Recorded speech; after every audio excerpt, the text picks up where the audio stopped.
అమ్మా ఏమైందమ్మా? అమ్మా బంగారు తల్లి, బంగారు కూడా ఏమైందమ్మా? ఏమైందమ్మా? నన్ను కొట్టాడు నాయన. అయ్యో చిన్నప్పటి నుంచి నేనే చేతులు ఎత్తలేదు అన్నాడు. మరి కొట్టరాని చేతులు ఎలా వచ్చాయమ్మా? చేత కాదే బెల్ట్ తాటెంగిదేమని బెల్ట్ తో కాదు, రోకల మీద దింగి సంపిదేం కాదు. ఆ కూతురిని బెల్ట్ తో దింగుతాడా? ఏ కొడగా అయినా మచ్చకత్తి నూరు కాదు 300. ముందర నచ్చకత్తి విని నరికి దింగాల. నీ చెల్లి ఏమైందో విన్నావా? ఆయన ఈరోజు వెళ్ళిపోవాలా?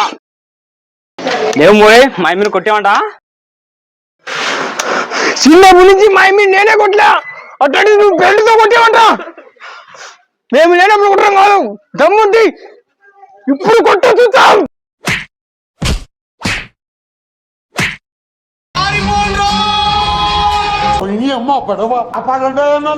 వాడు మనిషి అనుకుంటాడా జంతువు అనుకుంటాడా?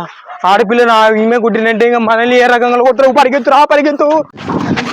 అవునైనా మన అమ్మని ఆ రకంగా కొడతా అంటే ఎందుకు నైనా గమ్ముడా? అంతే కదా, పరిగెత్తు. అవునైనా నువ్వు తండ్రివేనా?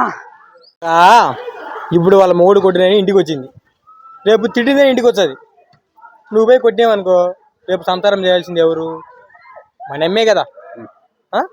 సంసారం అన్నాక కొట్లాటలు గొడవలు సహజమే, సర్దుకుపోవాలి, అంతేగాని సమస్యలు పెద్ద చేసుకోవచ్చు.